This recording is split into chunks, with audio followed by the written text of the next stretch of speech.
The radical, fundamental principles of freedom, rational self-interest, and individual rights. This is the Yaron Brook Show. All right, everybody, welcome to the Yaron Brook Show on this Monday, June 23rd. Iran has now responded. World War III? World War III? Anybody? It's about to happen. It's just give it a little time. I mean, it can't be that Tucker Carlson, Jeffrey Sachs, and all these other prophets of doom are wrong. That is not possible. They're too smart. It can't happen. All right. So yes, Iran indeed responded. It launched a missile attack on Qatar, on the massive Air Force base that the United States has in Qatar. It was empty. The United States actually, and I think I said this in one of the shows last week, the United States had long ago, a week or two ago, emptied the Air Force, the base. It was too close to Iran, and they emptied it out, moved the planes to Saudi Arabia, moved them to Diego Garcia. The base was basically empty. There was nobody there. There was nothing there. But they launched an attack on Qatar. They also launched attacks on some of the American bases in Iraq. I think mainly using drones. And there were actually air raid sirens going off in Bahrain and in Kuwait. No signs of any missiles targeting those places, but they did have to run into air raid shelters. I have to say, maybe it's just me. I enjoyed that thought that air raid sirens are going off in those countries did not upset me, to say the least. All right. What do we make of this? Well, first of all, this was like a pinprick. Nothing happened. Almost all the missiles were shot down by Patriot and THAAD U.S. air defense systems. Maybe there's some rumors of three that made it to the ground, impacting the desert. I think they had a profound impact on the desert. But other than that, no American injured, no American killed, nothing. They also launched some drones, I think. Those were all shot down. I don't think any drone impacted anything. So we are told, again, fog of war, hard to tell exactly what's going on, but we're told that the Iranians tried to fire the astronomical number of 80 missiles over the last 24 hours. I guess at Israel and the U.S. and everywhere else, 80. Total, over the last 24 hours, they managed to fire 20. The rest were destroyed before Iran could even launch them. This is the Israeli Air Force on patrol in western Iran, identifying launches and knocking them out. So, yes, the mighty Iranians, that force to be feared, that force that would drag us into World War III, got off 20 missiles in the last 24 hours. By the way, the Iranians have declared, officially, they have declared that they pulverized the U.S. Al Udeid Air Base in Qatar. Pulverized it. It doesn't exist anymore. They didn't even, scratch it. But that is the Iranian claim. Now to give the Iranians credit, they very much acted in the way Israel does. I mean, they basically learned. They took a book out of the Israeli, out of the Israeli book, and they basically they made sure to coordinate the attack fully with the United States of America. I mean, that's the one thing that, the Iranians seem and the Israelis seem to have in common. They both coordinate what they do with the Americans, because the reality is that they basically gave advance notice to both Qatar and the United States that the missiles were going to be launched sometime today, so that to guarantee that there would be no casualties and they won't hit anybody. This all done, of course, in an effort to be able to say to the domestic audience, we launched missiles and we pulverized the Americans, and look like they're powerful and strong and competent and able, and at the same time, expect that the Americans will not respond because nothing really happened. Nobody was hurt. This was a smaller response, and indeed fewer casualties in terms of injured than the ballistic missiles that were fired at al-Assad air base in Iraq after Trump ordered the assassination of Soleimani in 2020. So this was even a less of a response than that. There was at that attack, soldiers were really hurt. They got there was concussions, brain damage. There were real injuries. This time, as far as we know, so far, the zero, zip, nothing, nada. So there you go. The mighty Iranian Revolutionary Guard, army, military has basically done nothing. And it does appear from, all indications are that the United States will not respond. That is, this was one opportunity for the United States to enter the war and maybe go for regime change, maybe just pulverize the Iranian military. But it looks like Trump is going to sit this out, and particularly if this is it, if this is all Iran has, if this is all Iran willing to do, all indications are that the Trump administration will call it a day.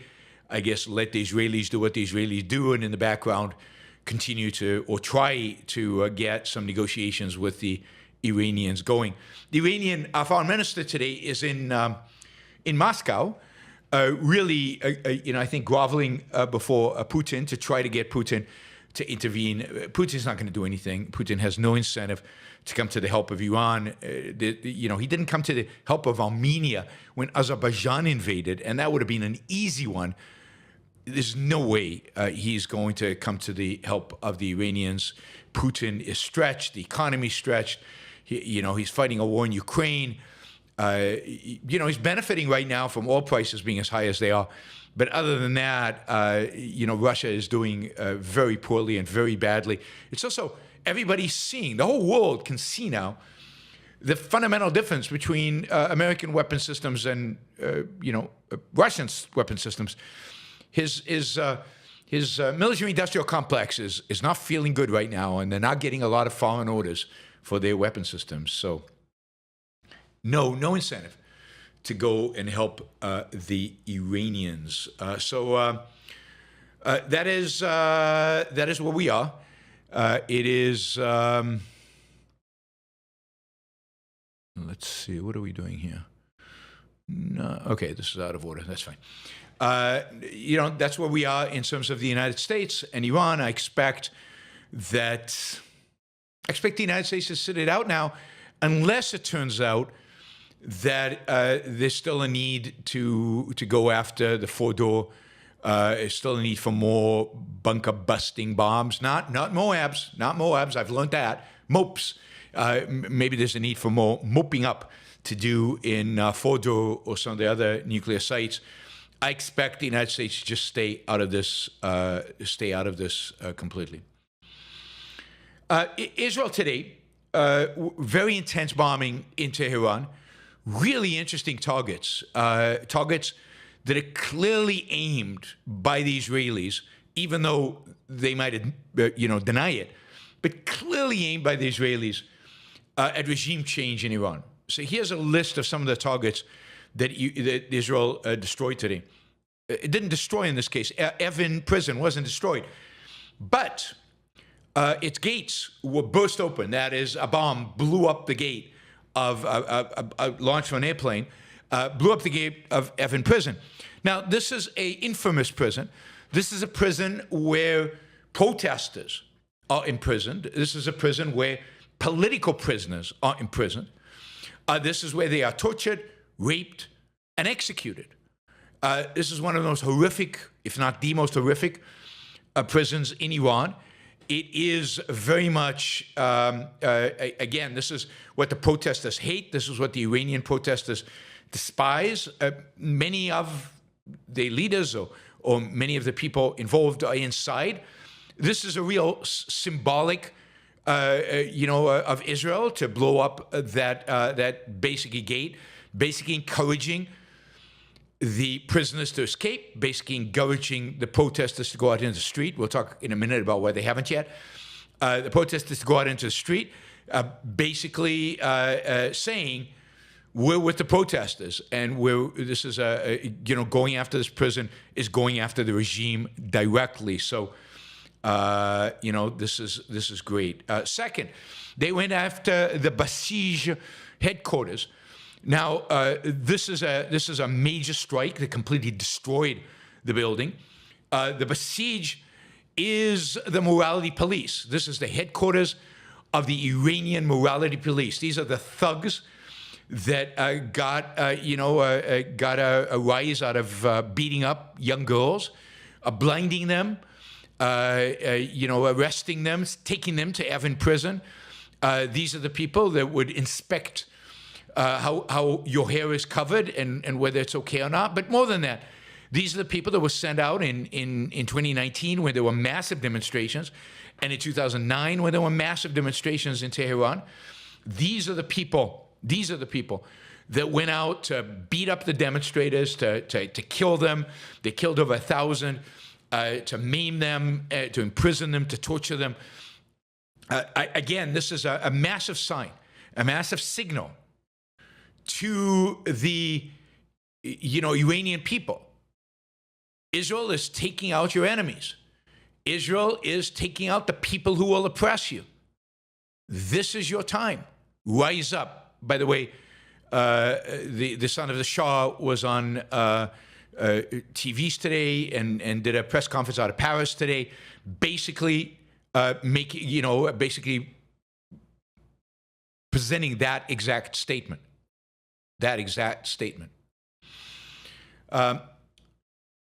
Israel also destroyed. I mean, you should have seen the explosions and the fire. The Quds Force compound. This is the regime's terror export factory. These are the people who armed Hamas and Hezbollah.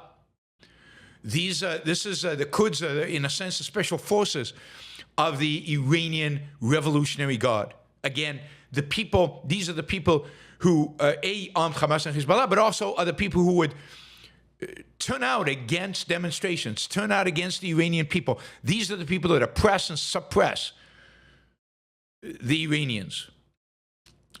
They were taken out, the compound was taken out completely. The Thar Allah headquarters.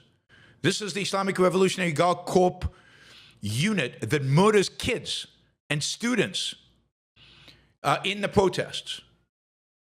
So these are actually soldiers who go out into the streets and start shooting them.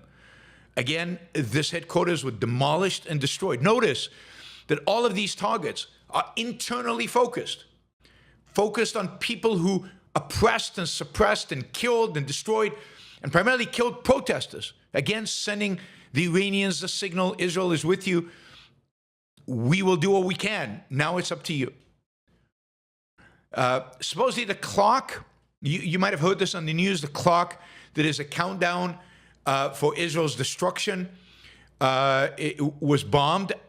I also saw reports later on that it was still working and it was still up. I think they should keep that up because I think that is a reminder of, Israel's bombing all of Tehran and yet there's a clock about Israel's destruction.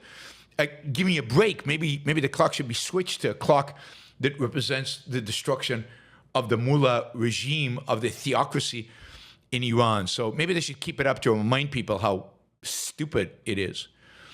Every time the Iranian people have tried to oppose this regime, the Basij, the Thar Allah, the IRGC, the Quds would come out and oppress them, suppress them, kill them. And Israel is taking out taking them out. They've already taken us on the police stations. So, let's hope that the Iranians, this emboldens the Iranians ultimately to do this. In today's airstrikes, you probably got the largest numbers of actual casualties in terms of people. You're probably looking at hundreds of Iranian Revolutionary Guard Corps soldiers, members, as well as the Basij, which are IRCG as well, IRGC as well, killed.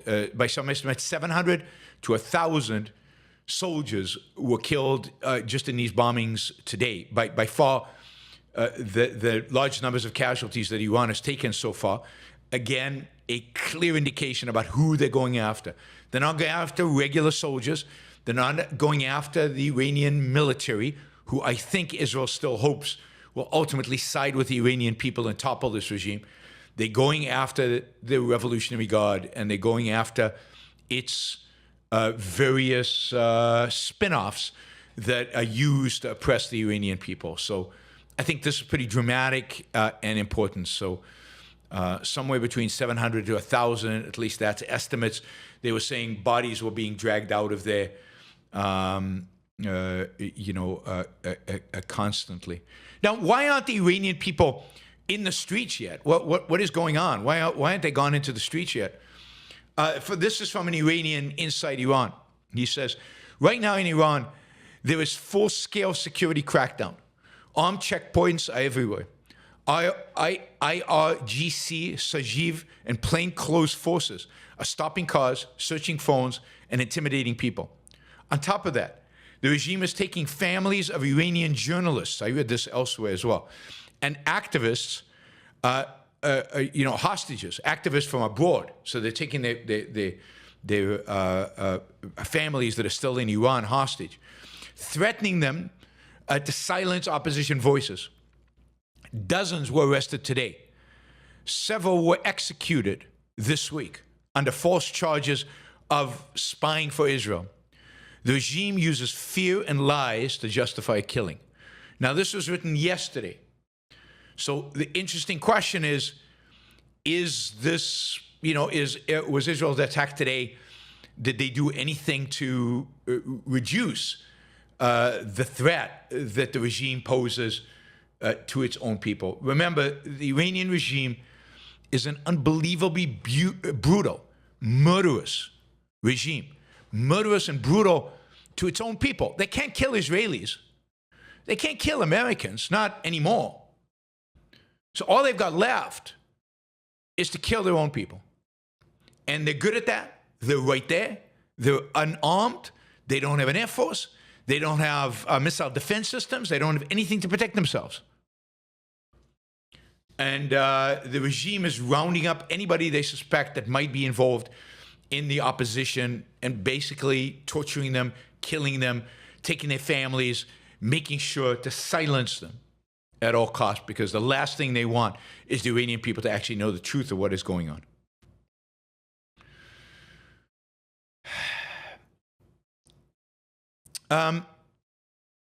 Just if we step back a minute here, if we step back a little, just a few things that are worth saying.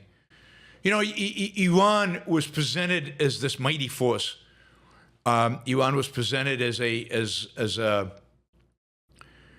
real threat to the United States and to Israel, and with very little, real prospects of achieving anything.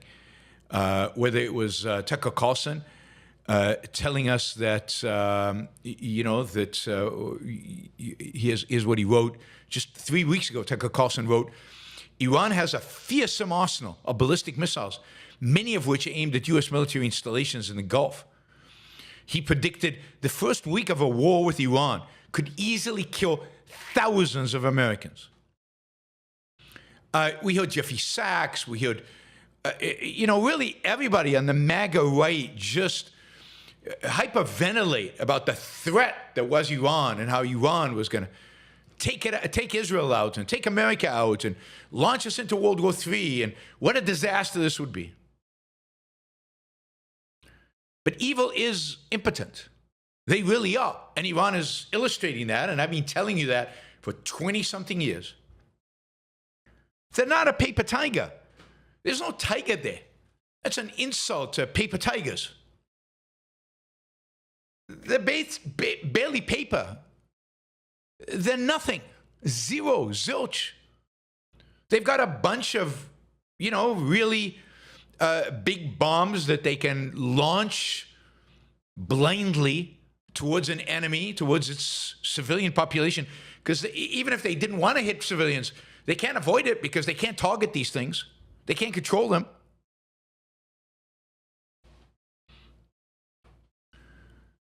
They are a pathetic military. And think about it. They have launched 1,000 drones at Israel. How many of them have actually reached the target and actually hit something?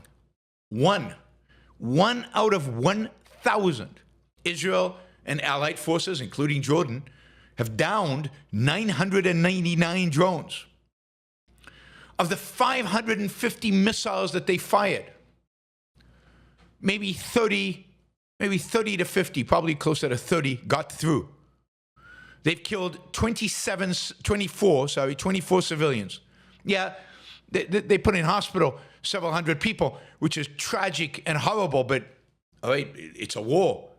And those numbers are really, really, really low. They haven't managed to kill a single member of the Israeli armed forces. They haven't been able to down a single plane. They've downed maybe 2 or 3 drones, but no planes. And at the same time, Israel has taken out 20, 30, 40 of their top generals, taken out 14 of their top scientists, and slowly has been dismantling their infrastructure. So, this is one of the, I don't think it's the most, this is one of the most one-sided wars in all of human history. And this is Israel. Like, the United States has so many more tools and certainly just sheer numbers, so much more. The United States never had to fear Iran. Never had to fear Iran. Not just today, ever. And the pathetic leadership of this country that has allowed Iran to terrorize the Western world for 40 years and just stood by and did nothing out of, I don't know, fear of destabilization or fear of the mighty Iranian whatever. I don't even know what. I mean, if that's not cowardice and weakness and just being pathetic and not being America first, not being self-interested, not pursuing America's interests. Taking out Iran has been one of the top American foreign policy interests over the last 40 years. I'm glad it's happening finally, but it's mainly happening right now because of Israel. America's kind of piggybacking off of its smaller ally, which is kind of weird, but so be it. Whatever it takes to get rid of Iran and make America and the West safer, I'm all for that. And then the real question is going to be, and I'm asking you guys this, the real question is going to be, what price are Tucker and Jeffrey Sachs and all the other, ignorant, fear-mongering, people out there who have made an unbelievable living off of, just their anti-Americanism and their real ignorance of geopolitics. Jeffrey Sachs, whoa, what a big name. And is anybody going to interview him again? My guess is the answer to that is yes. Is Tucker Carlson going to lose a lot of his subscribers? My guess to that is no. It's the same reason that the environmentalists can predict a disaster decade after decade after decade after decade. And the fact that it never comes true, nobody cares. They still listen to them. They still follow them. It's like Greta is still a celebrity in spite of the fact that everything she says is wrong and nobody cares. It's not about truth. It's not about being right. It's not about being accurate. If it was about being right, I would have millions and millions and millions and millions of followers, of subscribers. And I did get a big boost today, out of nowhere, 75, which is a lot for me. 75 all in one day. You know what it is? I think I'll know more in the next few days as I get actual data breakdown. I think it was the fact that this morning I appeared on Sky News in Australia and to talk about Iran. And right after that, people found me online and subscribed. And I got a huge boost. So welcome to all my new Aussie subscribers. Love Australia. Yeah, if any of you want me to come to Australia and come and give a talk about foreign policy, about anything you want, happy to do it. But welcome as subscribers. And if you're listening right now and you're not a subscriber, then press that subscription button and you'll be notified every time I go live and you'll be able to join us. So I know we have a lot of people on Twitter watching right now. Go to YouTube and press subscribe and join, the almost 40,000. At this rate, we'll be at 40,000 quite quickly. 40,000 subscribers that follow me on a regular basis. But yeah, I don't think it has anything to do with truth. Nobody follows Tucker for the truth. They follow him to, basically reinforce their own fears and their own biases and their own confusions and their own conspiracy theories. Jeffrey Sachs hasn't been right on pretty much anything. And people follow him not because he's right, not because he's logical, not because he's rational. People follow him because he's fear-mongering, and it supports their desire for fear, to justify the fear that they feel anyway. They need somebody to explain it to. And the fact that World War III won't happen, the fact that Iran is worse than a paper tiger, weaker than a paper tiger, is sadly not going to change all these people. It's not going to change the support they get. It's not going to change the fact that they have interviews and so on. Oh, by the way, I also did another interview live on a Sacramento, California radio show today. So maybe I got some from that as well. Again, I'll know more when they give me the breakdown of which countries people subscribe to. I think I can get that today. But I also did a lengthy segment on the Sacramento radio show. They interview me quite often, and I think Sky News in Australia indicated that they would like me on again this week. So hopefully, maybe that'll make me a regular commentator. I think I do good TV. All right, let's see. What else did I want to say? We've got two more topics here. All right, a couple of funny, weird Donald Trump tweets today, kind of on generally on this topic. This is one very short. Everyone, keep all prices down. I'm watching. You're playing right into the hands of the enemy. Don't do it.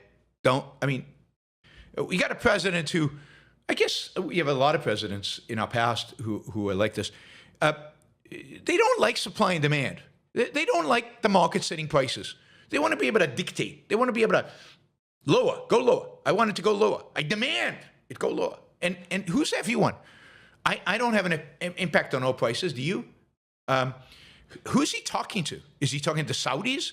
Is he talking to the oil and gas guys in the Permian Basin, in West Texas? Who is the everyone to keep? Oil prices are going to do what oil prices do based on supply and demand and based on perceived risk. Now, oil prices did not go up today because the reality is that the perceived risk from Iran is zero. You remember Iran threatened to close the Hormuz Straits?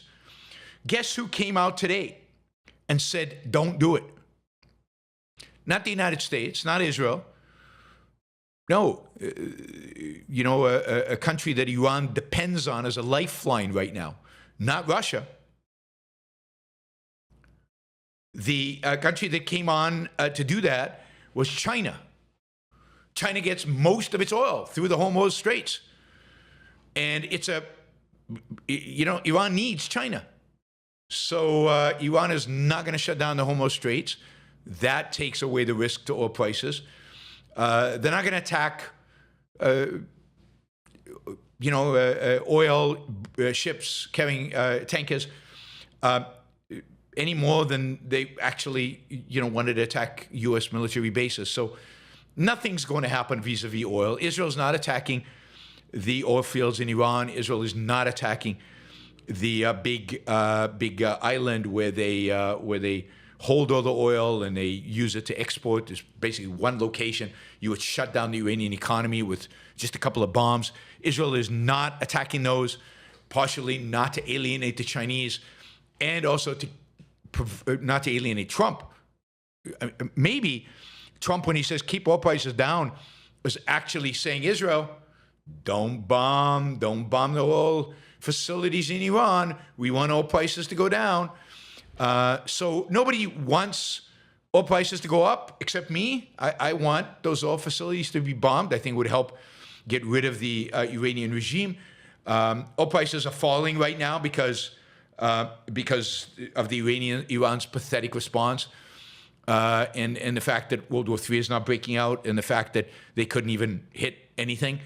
And they didn't close the Straits of Hormuz. I mean, oil prices have been pricing not a worst case scenario, but a bad case all of last week. It actually hit above 80 for a little while and has come down since then.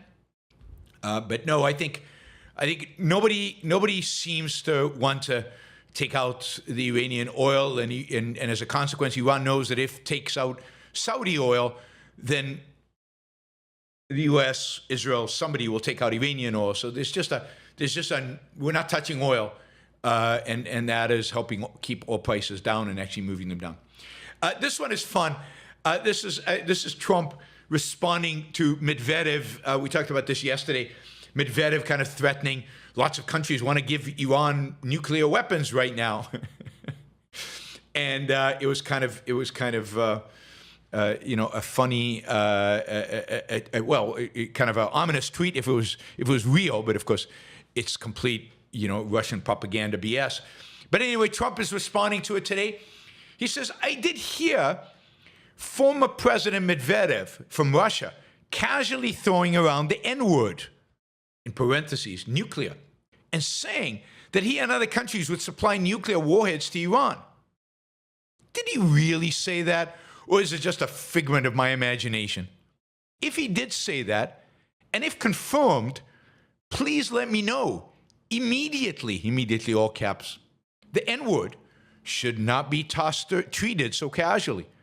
I guess that's why Putin's the boss, all caps. By the way, if anyone thinks our hardware was great over the weekend, far and away the strongest and best equipment we have, 20 years advanced over the pack, is our nuclear submarines. They are the most powerful and lethal weapons ever built, and just launched the 30 Tomahawks. All 30 hit their mark perfectly. So in addition to our great fighter pilots, thank you to the captain and crew. I think somebody told him, Trump, it's really not fair. You thanked the fighter pilots, you praised them, you said all these nice things to them about them yesterday, but what about the submarine guys? 30 Tomahawks, pinpoint accuracy, destroyed, they were shot into Isfahan and I think Natanz, and they were brilliant. Why aren't you praising them? So you had to add that at the end. And of course, using his kind of bizarre sense of humor to suggest that Medvedev should stop talking about nuclear weapons and supplying them to Iran. That will not end well. Yes, there were Tomahawk launches. I think I mentioned that yesterday. 30 Tomahawks from submarines. So the B-2s, we used 12 bombs on Fordo, 2 bombs on Natanz. Those are the MOPs, the bunker-busting MOPs. 12 on Fordo and 2 on Natanz. And then there were 30 Tomahawk missiles. Isfahan and Natanz were the targets, so they kind of finished off those 2 locations. So All right, finally, before we go into other topics, and God, I have a long list of topics today. And no super chat questions. This is not good, guys. You can't just stop doing super chats suddenly. What's up? And 250 people watching.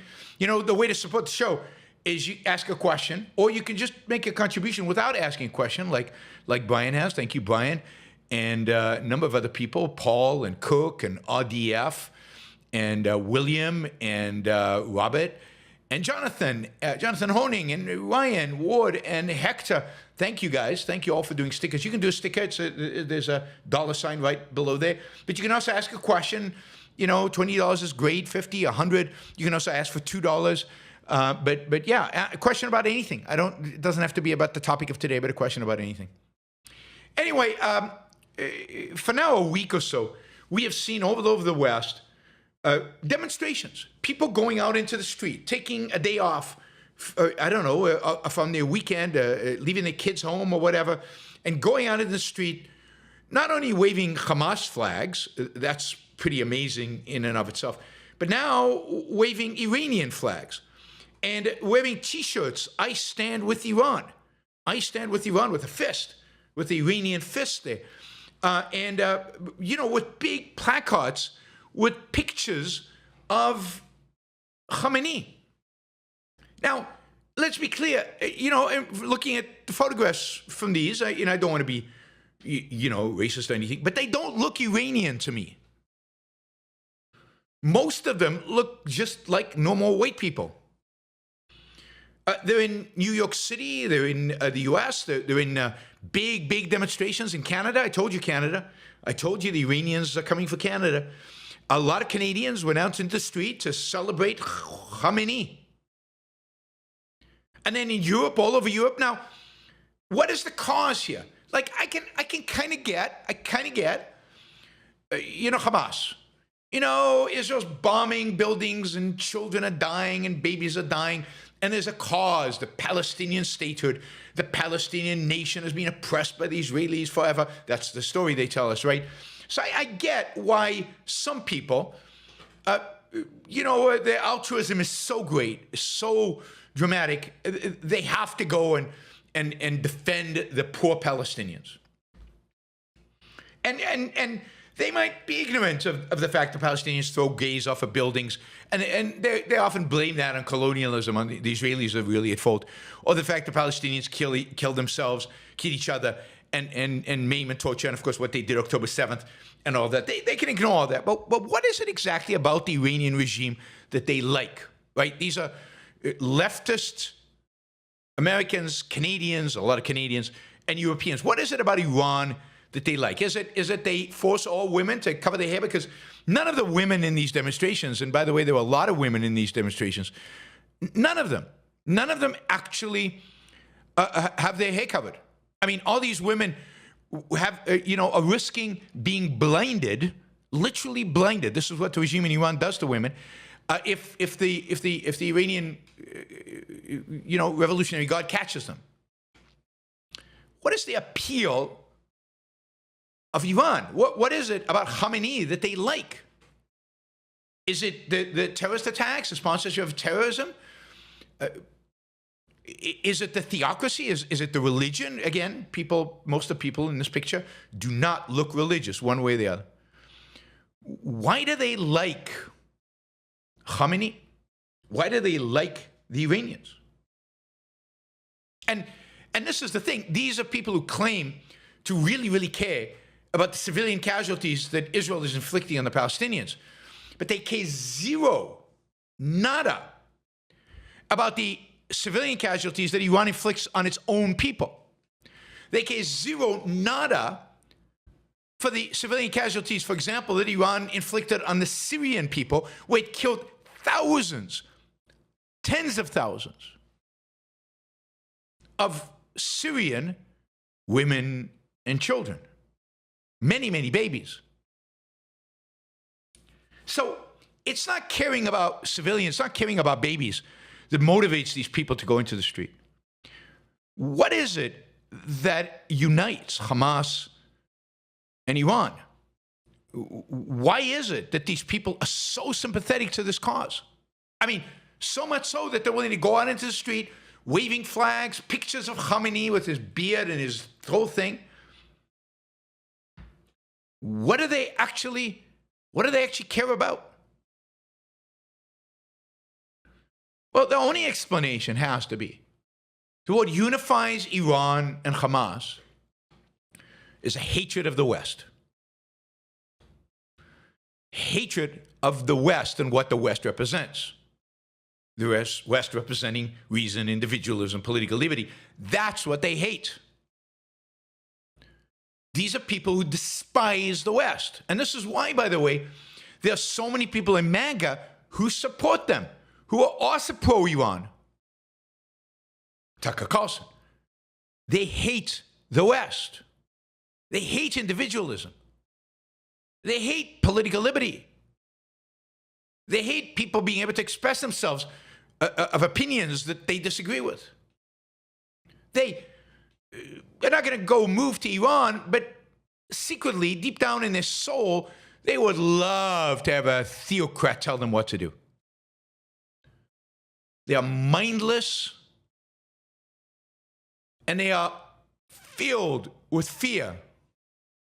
Fear of their own life, fear of having to take responsibility for their own life. I mean, these are people defending and celebrating a regime that uses sexual violence and rape to crush the spirit of women. And they will claim that they are feminists. Claim that they are feminists.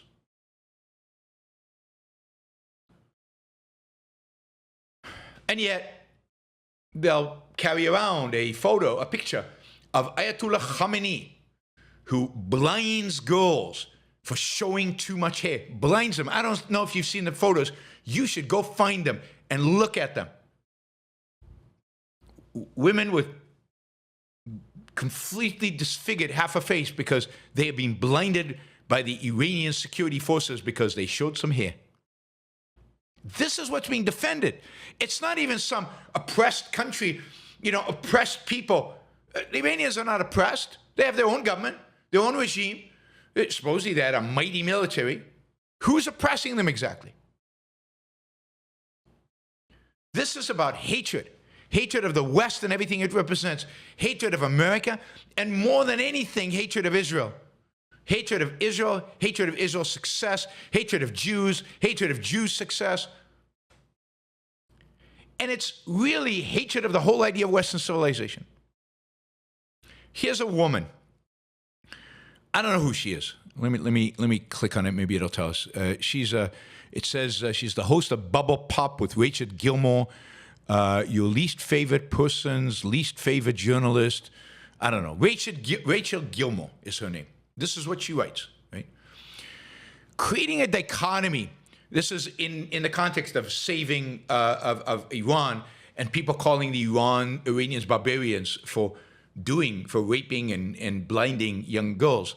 She says, creating a dichotomy of the civilized and the barbaric is an act of racist dehumanization that can be a precursor to genocide and other mass atrocities. Read a fucking book. So what they really, really, really hate is civilization. You can't call anybody barbaric. Goldie, an Iranian woman writes, "Hi, Rachel, Iranian here. I think the Islamic Revolutionary Guard Corps and their supporters are a bunch of inbred, uncivilized, barbarian savages who belong in the 7th century along with their evil ideology. Does that make me a racist too? She's Iranian." Good for Goldie. Good for you, Goldie. It's an excellent response and absolutely right. I'm not sure about the inbred, but everything else is absolutely right. If you can't call savagery, if you can't call barbarians, you will lose. You are nothing. You've given up on civilization. If you can't differentiate, if you can't see the difference between civilization and barbarism. Because God forbid, if you declare civilization that's racist and it's a precursor to genocide, then you will lose. You will be conquered by the barbarians. Now, this is the modern woke left. Here's Rachel Gilmore again. Just watch Netanyahu praise the U.S. strikes as a victory for civilization, which is just so fucking racist. My God. And Natasha responds to this, says, Rachel comes out swinging for the IRGC nuclear project. The mullahs blind women with acid and for refusing to cover their hair. Their despotic regime has plunged its own into poverty. Political opponents are imprisoned and tortured. No shit, it's barbaric. You dingbat.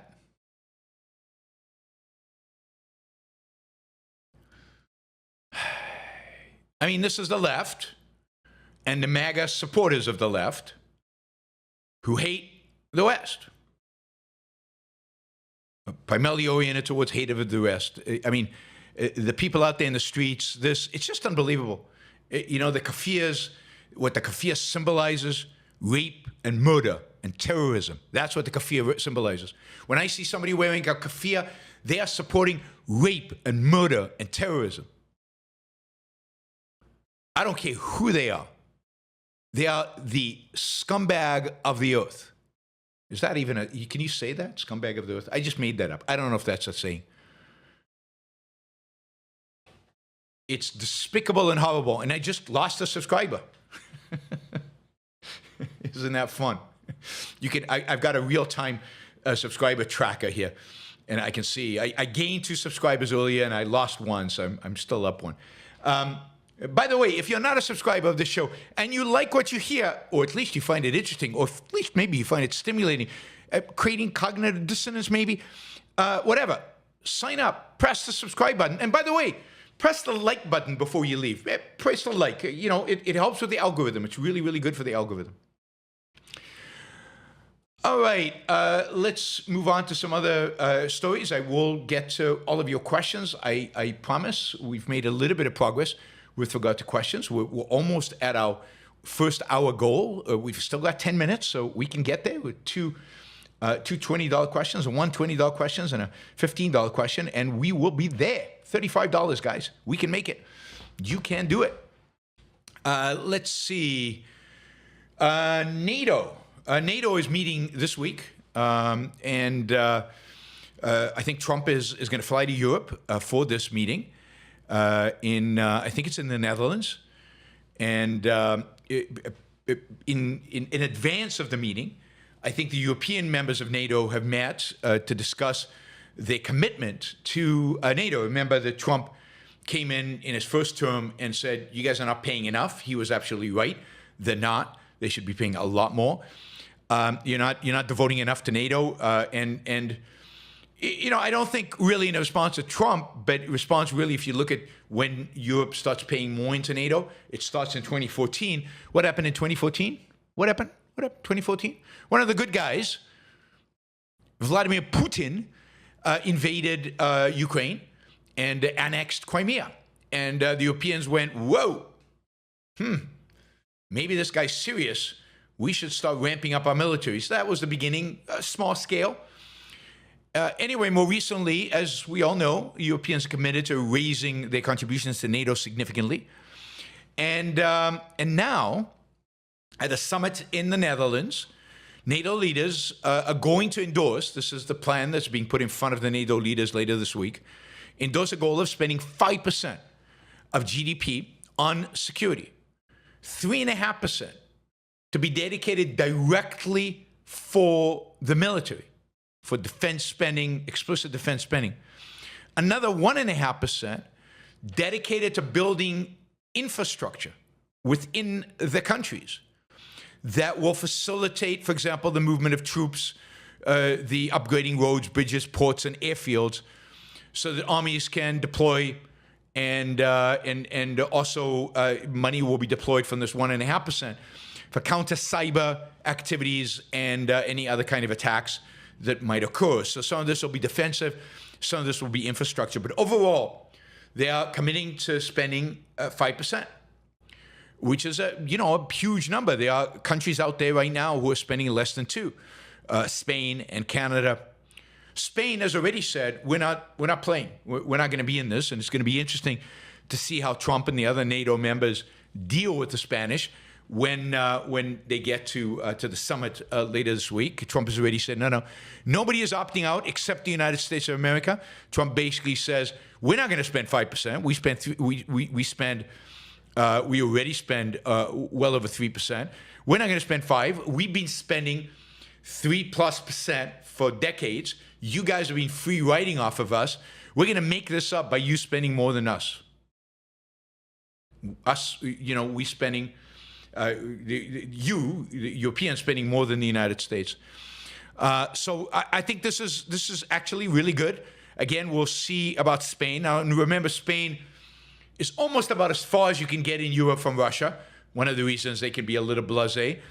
I'm not sure what Portugal is spending. Portugal is the only European country further away from Russia than is Spain. So I don't know what Portugal is going to do. But, Spain only spends about 1.28% of GDP and military budget. Spain is also the most anti-Israel of all the countries in NATO, and is constantly trying to get NATO to boycott Israel. Spain did say they would increase their contributions to over 2%, but they will not go to 3.5% to 5% that is going to require. It'll be interesting coming out of the meeting this week, what they do about Spain, what they do about other countries that might be hesitant. It'll also be interesting to see, over what time frame are these countries going to commit to doing this, right? Let's see, countries that are particularly committed to this, who are ready to spend this kind of money: the Netherlands, Germany, most of Northern Europe, so all the Scandinavian countries, very gung-ho about spending more money now that Norway, Finland and Sweden have joined NATO. NATO is much bigger, much more significant, has a real presence on the northern front of Russia. And they are eager to spend the 5%, and they will be spending 5% very soon here. Places like Estonia, Lithuania, Latvia are all spending up to the 5%. So you'll see, and of course Poland, the countries that are going to be most impacted, or potentially could be most impacted by a Russian invasion, are the ones that are most supportive of this proposal. One of the challenges will be Canada. Canada spends a lot less. For Canada to get up to 3.5%, that'll require quite an economic shift for them.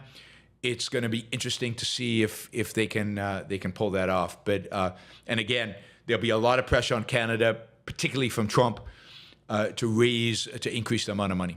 All right, we got 2 new subscribers in the last few minutes, so thank you guys. If you're not a subscriber, please subscribe. Press that subscription button. Don't forget to like the show before you leave. But subscribers, we need to get that number up. We need to go to 40,000, and it's doable. It's doable. Maybe if some of the people came from Twitter over to YouTube and press subscribe, that would get us big numbers. All right, let's see. That was NATO. Oh, this is an interesting story.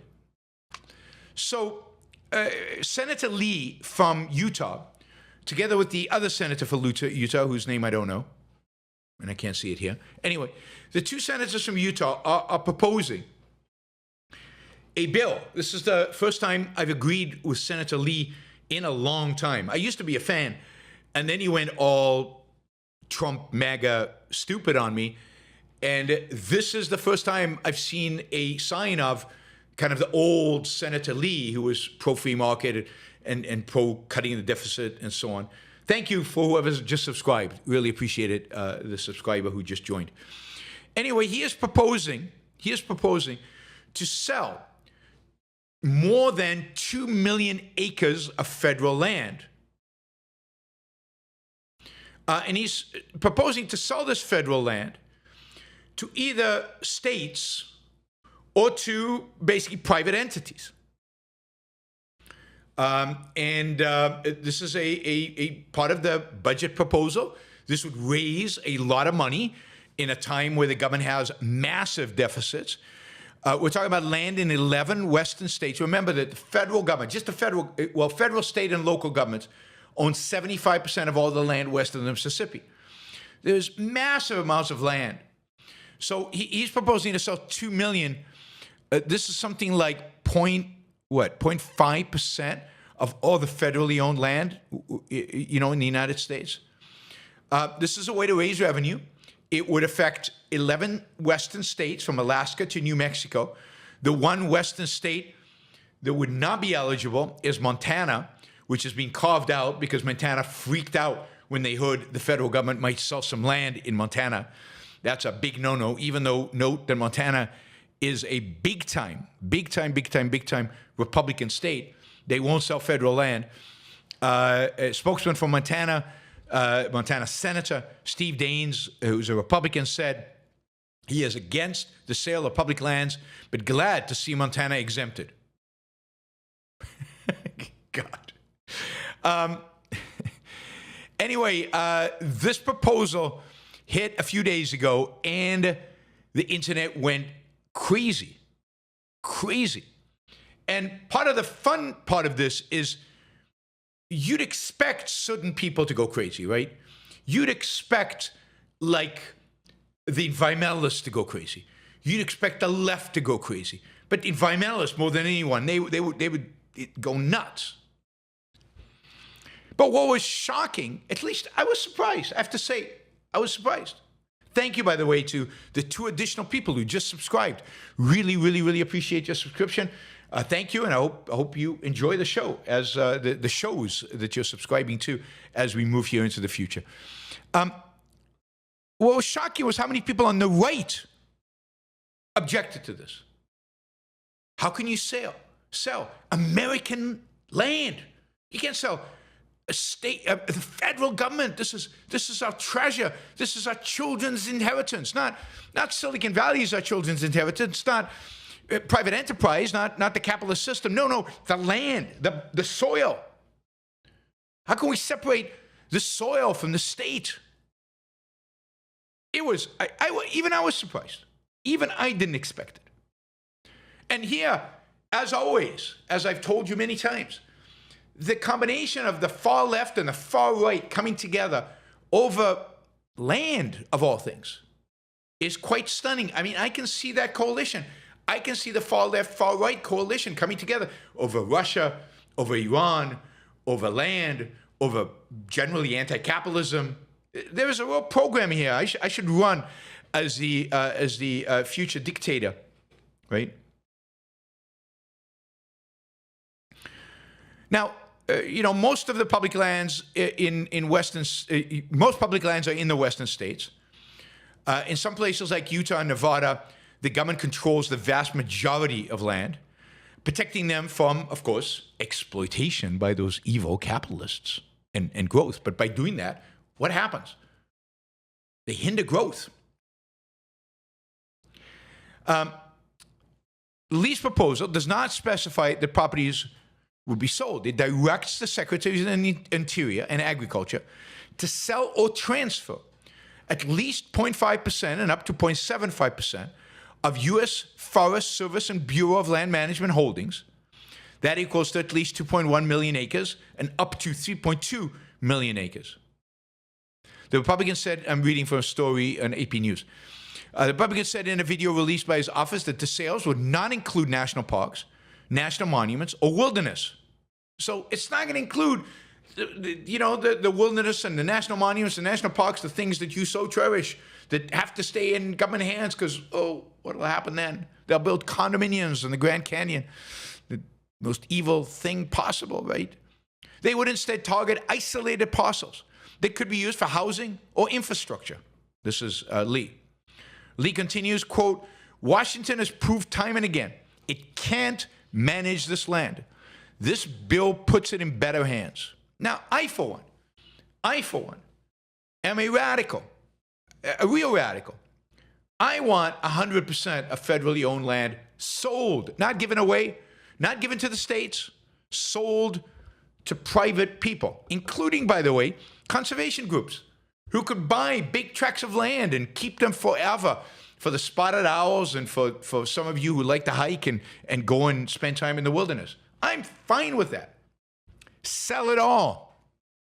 Lee is way, way, way, way, way too moderate. Here is what Mike Cernovich, you know Mike Cernovich, the MAGA influencer on X, kind of a little bit, somewhat of a, big MAGA influencer. He says, quote, selling off our federal land should be a no-go. We haven't even done mass deportations. Men better than any of us died exploring these areas. They are the birthright of Americans. Selling them off for a bowl of stew would be heresy. These are the blood and soil MAGA people. Blood and soil. America is not about an idea. It's not the land of freedom. It's not the land founded by the founding fathers. It's not a Constitution, Declaration of Independence.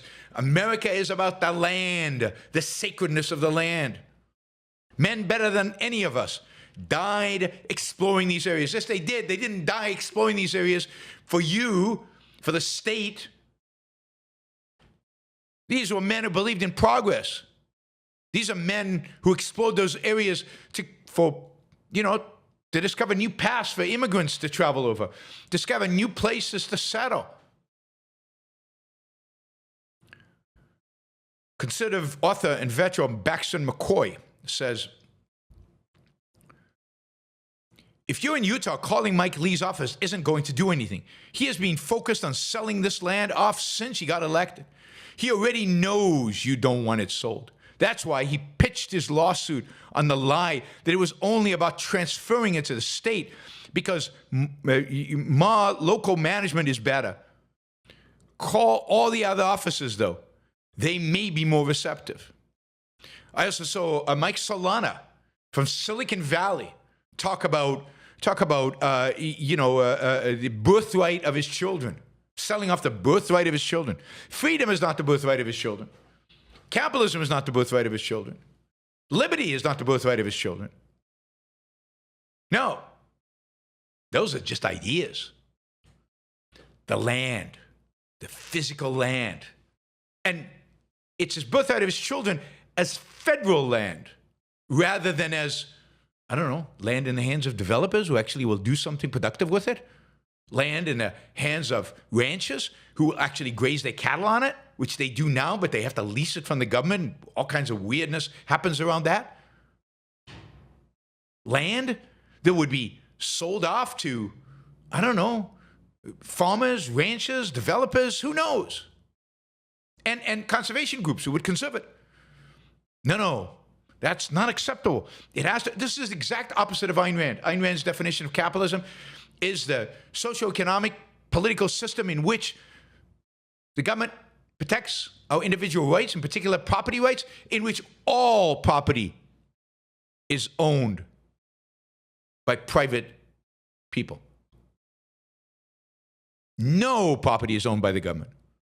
These people want to protect every last little corner of this government ownership, the statists, the worst kind of statists. Now, I get the left doing this, right? Benji Baker, founder of the nonprofit Nature is Nonpartisan, wrote, President Trump made a promise to revive this legacy, and he kept that promise during his first term with the Great American Outdoors Act. I don't even remember that one. But now, this selling off of public land would undo those years of hard work and progress. The Teddy Roosevelt Conservation Partnership wrote, the Senate proposal sets an arbitrary acreage target and calls for disposal of up to 6 times more land than was proposed in early versions of the House Budget Reconciliation Bill. If passed, sportsmen and women would lose access to large tracts of public land. Sportsmen and women. Oh, sportsmen and sportswomen, I guess. I guess that's what you mean. God. Again, we're talking about 0.5 to 0.7% of land holdings. 0.5 to 0.7%. This is tragic. This is going to decimate America. This is taking away your children's.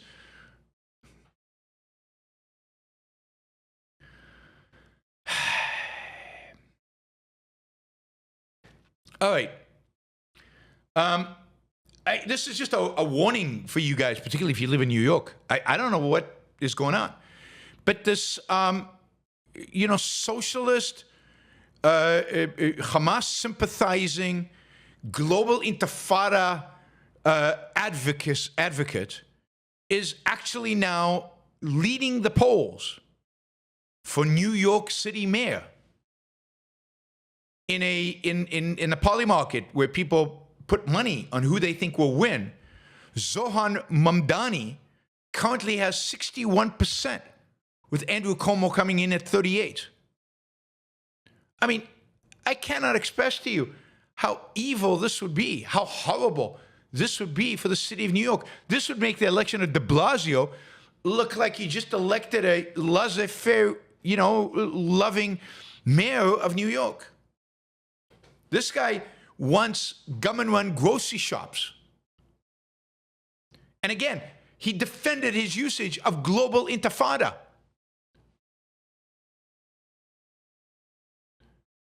Has been condemned by even the New York Times. The New York Times, I think he spiked in popularity after the New York Times went after him.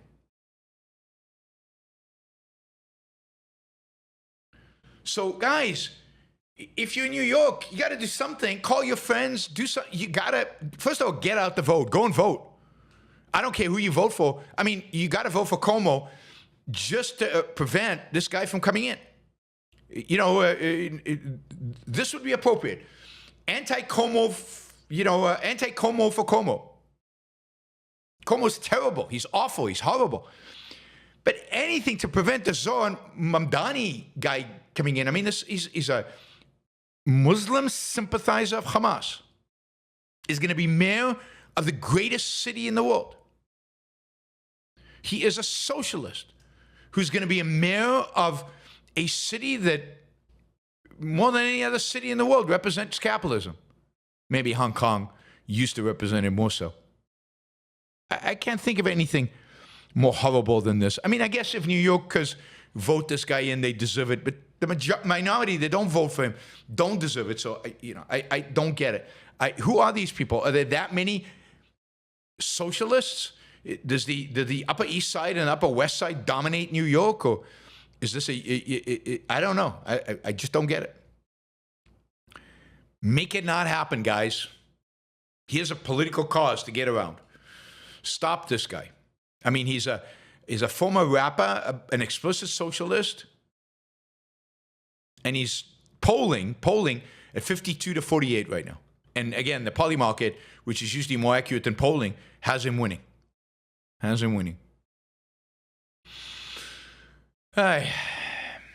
That's the state of the world. Okay, some good news. Well, good news and bad news. Anyway, good news.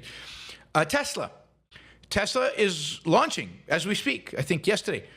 Launched its robo-taxi service in Austin. And launching it at a flat fee of $4.20. So you can go from anywhere to anywhere for $4.20. Now, I don't know if the robo-taxi drives on the highway. Waymo does not go on the highway. I don't know if the Teslas go on the highway. Let me know. But it's great news for you guys in Austin. Use it, promote it. Hopefully they'll be launching in other cities soon. By the way, in Arizona, I got a ride in a Waymo. First time riding in a Waymo outside of San Francisco. I love it. I think it's the coolest thing. I feel super safe. I love seeing that steering wheel turn without a person turning it. I think that's a cool feature to have the steering wheel there, even though obviously they don't need to have the steering wheel there. But it's just cool to watch. I'm sure future cars won't have it. But please use the service. Go for it. Oh, I just lost somebody on the subscriber list. Somebody's unsubscribed. You see, it's constantly, it's a dynamic motion. What did I say that caused them to unsubscribe? Who knows? It might have been another video that they watched. It might not even have been somebody live. But if you are watching live and you haven't subscribed yet to the Yaron Brook Show, please go and subscribe.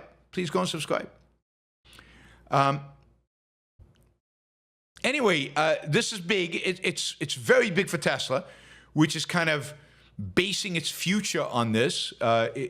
Making electric cars is not. They're not going to be able to survive, I think, as a car company, just by making electric cars. They're going to have added value, and the added value seems to be this. Not only, somebody did subscribe. Thank you. There we go. We jumped back.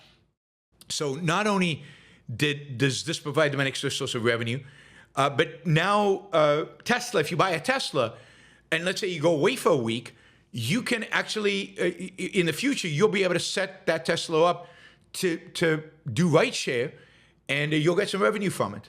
So that makes your Tesla an income producer when you're not using it. You don't have to devote any time for it, and it'll produce revenue for you. That is pretty cool. That's about as cool as it gets. Anyway, this is exciting. I love technology. The flat fee obviously can't survive, but it's a great opportunity right now to go test them out in Austin. You're going to pay very little, and you're going to get a great ride. I am curious about. I'll have to research whether they can drive on the highways. The Waymo cannot. And it's difficult for them in Arizona, for example, to get to the airport, because it's difficult to get to the airport without going on the highway. The same is true in Austin. So limited use so far. Ultimately, they will be allowed to drive on the highways. Ultimately, we'll all be riding in driverless cars. It's going to happen. You will have a hobby car that you can go out when you want to drive, but mostly you'll just be ordering driverless cars to take you around. You won't even own a car. There's no reason to own a car in the not-so-distant future. Let's wish Tesla luck and hope they succeed.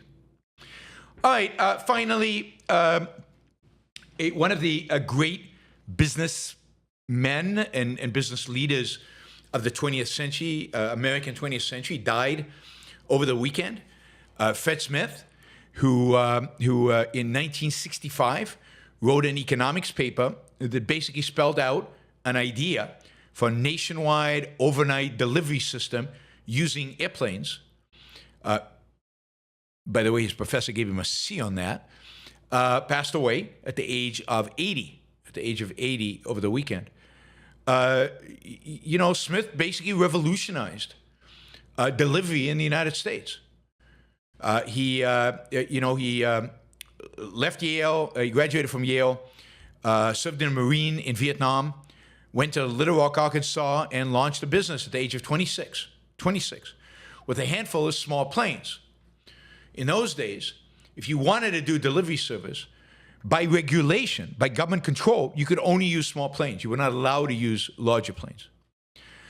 Simple concept. People would pay up when it absolutely, positively had to be there overnight, which became kind of the marketing slogan for FedEx as they grew. 2 years later, FedEx moved to Memphis, where they're still based. They pioneered kind of the hub and spoke system for delivering packages. It took a while for FedEx to be successful. They were hampered by regulations throughout most of their early years, particularly the restriction on small planes and the use of small planes. But of course, delivering packages was the thing the post office made money off of. And one of the things Smith did was he spent real time lobbying Congress to deregulate. This is during the 1970s when there was a push for deregulation. This is under Jimmy Carter. An underappreciated side of Jimmy Carter's presidency was the extent to which deregulation happened. And indeed, in 1977, when airlines were deregulated, so was FedEx in a sense. They were now allowed to use large planes, allowed to do delivery of packages and next day mail. And of course, from starting in, they started in 73, he had basically raised money from venture capitalists and friends and family. He raised $80 million, one of the largest venture capital raises of the time, and yet struggled through the 70s to make money. And it's only after the deregulation of 1977 that they really took off, again, creating the hub and spoke, with the hub being Memphis, To this day, FedEx is a dominant player in the space. It's a space, of course, then UPS came into. DHS found companies and created a lot of competition, and of course now Amazon. But he is one of the pioneers of delivery, and really a phenomenal businessman, a phenomenal success story, an inspiring leader. If you ever heard him speak, when he was asked about his legacy, Smith said, quote, "I don't think that way. I just enjoy what I'm doing. I'm very focused on the here and now. The legacy will be the success of the company, and I hope the success of my children, of which I have a lot of." I don't know how many children he has, that he said he has a lot of them, but he retired from being kind of chairman, executive chair he retired from being CEO actually in 2022, so not that long ago. His successor, Raj, family name cannot be pronounced, obviously an Indian name, is now the company's CEO. He retired at the 50th anniversary of the founding. Let's just jump in. We got a lot of super chat questions. Hopefully, those of you who asked the questions are here, and you get an opportunity to answer the question. All right, so we're going to do super chat now. Let me just add, that Donald Trump just tweeted. He just tweeted, "Congratulations, world. It's time for peace."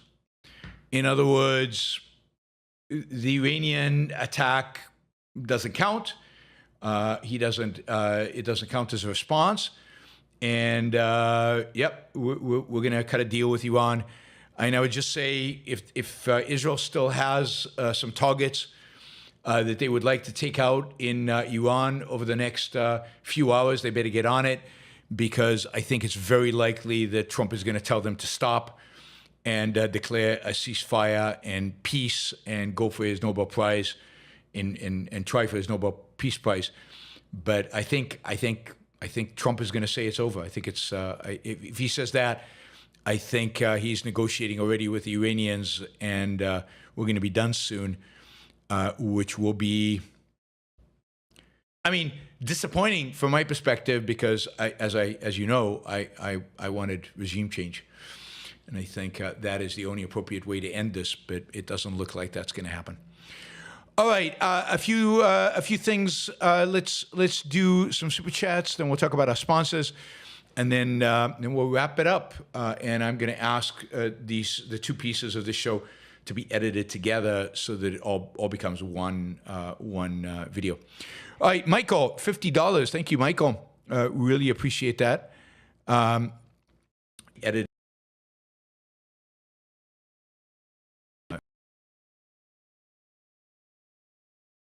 Really appreciate. Michael says, yesterday you rejected the idea. Why isn't this not working? Let me just try something once again. The motivations that drive people, but that doesn't mean you know specific other people. You know in general. You know on principle. You know the kind of psychology that's driven by a kind of ideas and things like that. So she could approach psychology and people's psychology from her knowledge of herself and knowledge of her philosophy. That did not mean at all that she actually knew individual people. And indeed she didn't. As I said, she got fooled by many people. The sound video mismatch. I don't know what to do about that.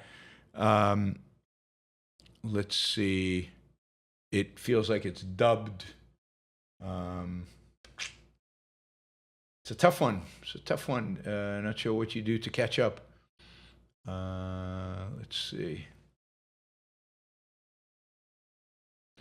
All right, let's keep going. Hopefully it'll synchronize. It's still a bad connection. I don't know.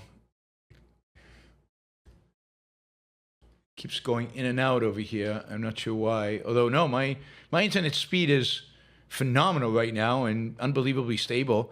So I have no idea what's going on. Okay, sound is okay now. All right. Oyvind asks, Are we starting to see the slow demise of some of the most evil authoritarians that exist today? Yes, I think to a large extent we are. I mean, at least in the Middle East, completely thanks to Israel, we're seeing the demise of Hezbollah and Hamas and the Assad regime in Syria, and now hopefully the Ayatollahs, and we're very close to getting rid of the Ayatollahs. Let's really hope that Trump is not going to walk away from this too quickly, and that at very least he lets Israel finish off the job, even if he won't do it himself. But I have a feeling the pressure on Israel is mounting right now to agree to a ceasefire, but we will see. So yes, I mean, Putin is being weakened significantly. China is not. China's still strong. And in that sense, China's the new dominant bad guy in the world, and we'll see how bad they want to be and how bad they're willing to become. So that will be interesting to see as we move into the future. And the real question is not so much what happens to evil regimes. I think they were always impotent. The real question is what happens to good guys? What do we do with ourselves? What does America become? Where's America heading? It doesn't look like in a good direction, given that we elected Trump as president. Where does Western Europe head? It doesn't look very good, given the kind of demonstrations. I just lost somebody, one of the subscribers, because I said something negative about Trump. What does it look like in Europe? Where you have regular Hamas demonstrations, pro-Hamas demonstrations in the streets. I've never worried about the bad guys out there. The bad guys out there have never really concerned me. I don't think they were that big of an issue.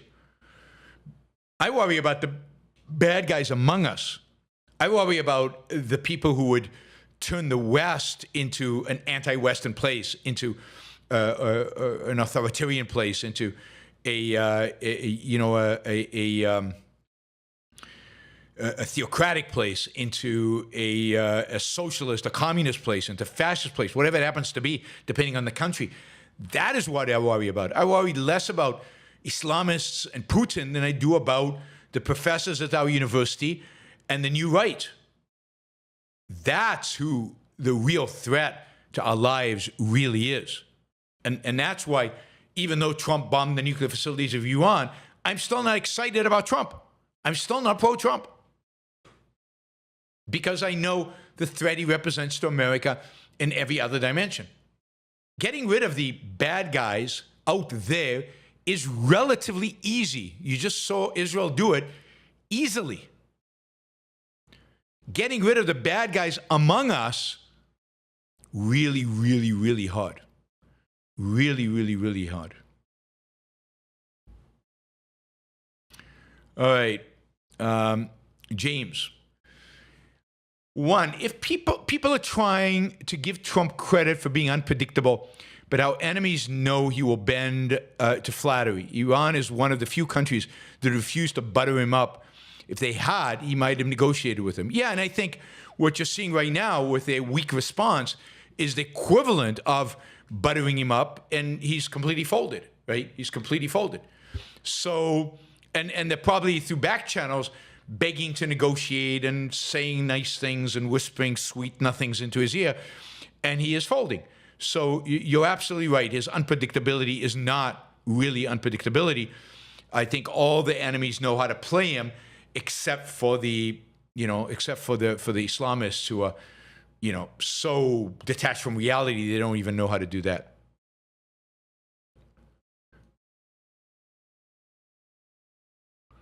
Okay, it's part two of the question. This is the predictability of the unprincipled, and it works to the benefit of our enemies. Absolutely, James. I agree with you completely. At the end of the day, Trump is bad for America, bombing the Iranian nuclear power, and he's bad on foreign policy, and he's good for our enemies, in spite of the fact that he just bombed the nuclear reactors. Now he's urging Israel and Iran to seek peace. That's the meaning of the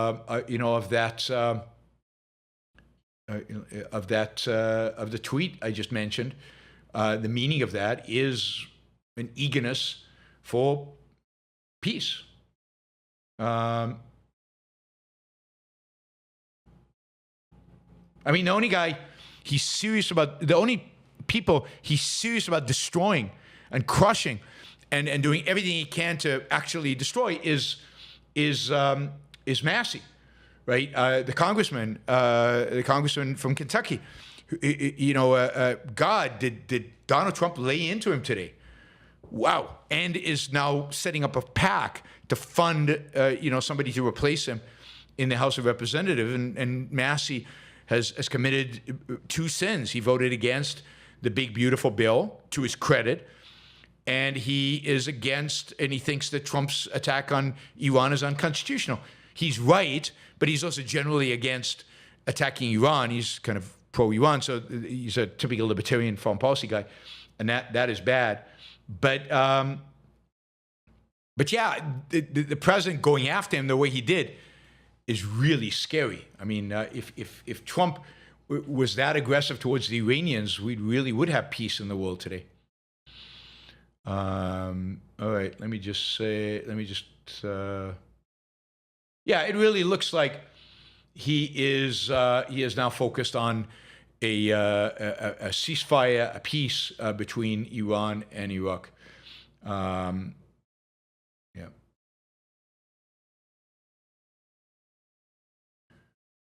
All right. Let's see. Here's Trump. Let's read this. This is what he wrote a few minutes ago. Iran has officially responded to our obliteration of their nuclear facilities with a very weak response, which we expected, and have very effectively countered.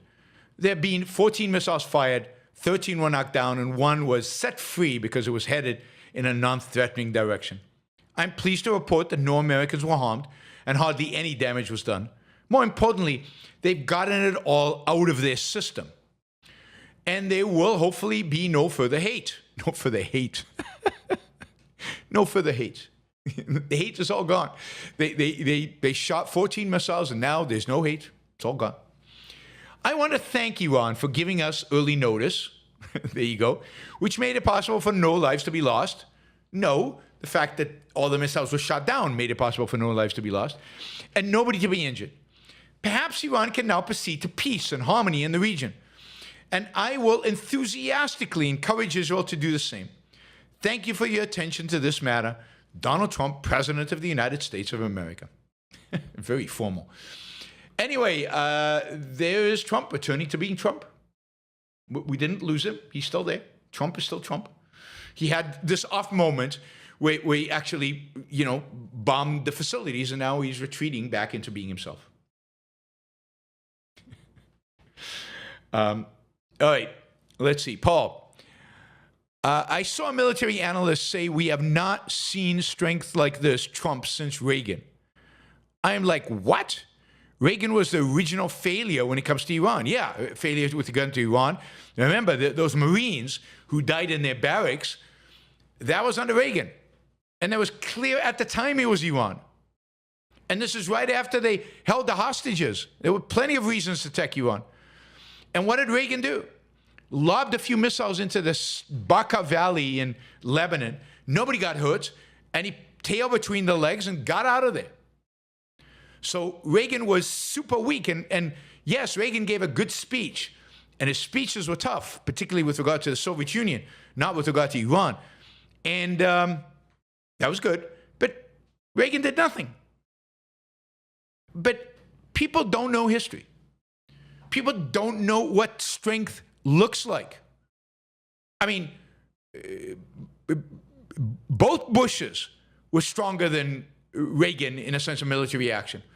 The first Gulf War, where the United States just wiped the floor with the Iraqi army, just completely destroyed them. That was a show of strength. What did Reagan do? He invaded Grenada. And then even the second Gulf War, the stupidity was not, the weakness was not in the military success. They cleaned up with the Iraqi military, got to Baghdad really, really early, and destroyed the military forces that the Iraqi had. The mistake was staying. The mistake was trying to do nation building. The mistake was to bring democracy to the Middle East. It wasn't the lack of strength in the initial attack. So these people have no clue. They don't know what they're talking about. And they're so desperate to associate Donald Trump with Ronald Reagan. Ronald Reagan was so much better than Donald Trump, even though he was weak in '83. He was just so much better as a human being. I mean, just think of their immigration policies and the difference between that. God. Jason, you're looking for Super Chat, so I guess talk a bit about Iranian Jews, history, present, future, whatever. Jews and Iran, or the Persians, have a very long history, going all the way to Cyrus. A lot of people talk about this. Cyrus was the king of the Persian Empire that basically destroyed the Babylonian Empire.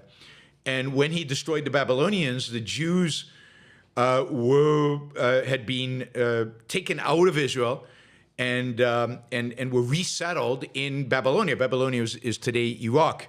They were settled in Iraq, and he allowed the Jews, almost encouraged the Jews to go back to their home in Israel and to build the second temple. So the second Jewish temple was built when the Jews came back from Babylon, and it's Cyrus, the Persian, and to this day, Jews consider Cyrus one of the great good guys in history. Again, this is Old Testament stuff a long time ago. There've been Jews in Iran, forever, really. They've done quite well in Iran, over many years. There was really a thriving Jewish community in Iran before the Shah fell. When the Shah fell, many of them left. Some of them came to Israel. Many of them came to America. Indeed, Beverly Hills today, if you go to Beverly Hills is, I don't know if it's majority, but it's a big part of Beverly Hills is Iranian Jews. They've been very successful in the U.S. They were very successful in Iran. They have a lot of money. They're quite wealthy. And there's a thriving community in Los Angeles and in other parts of the United States, and of course in Israel. So Iranian Jews and primarily left at that time.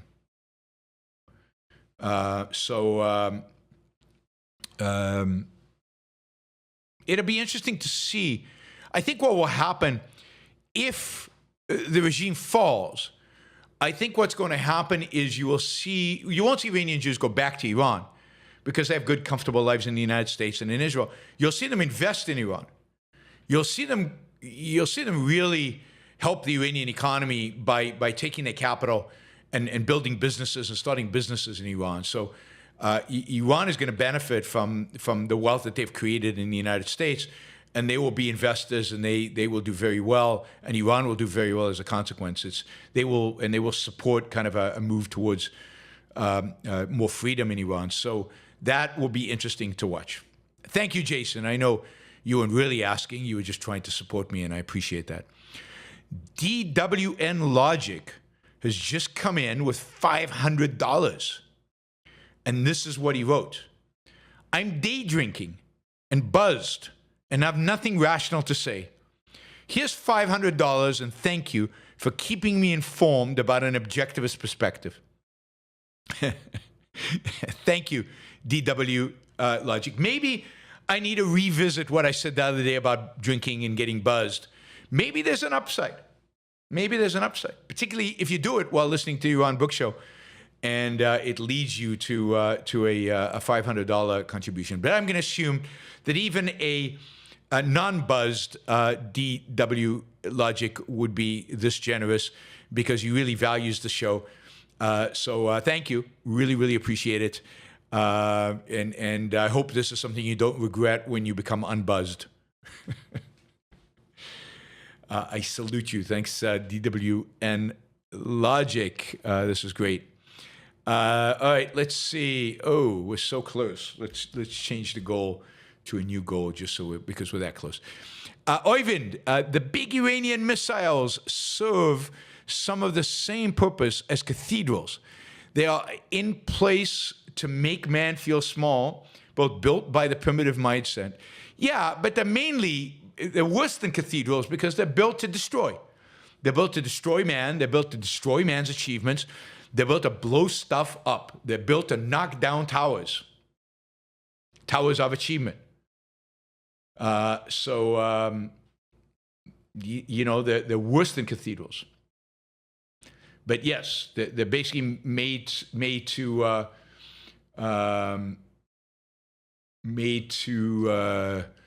make man small by cowering before them.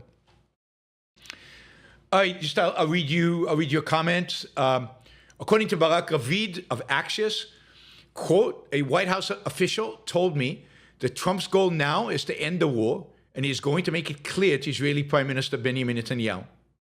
We want a deal and don't want any more war, the official said. There you go, as I predicted.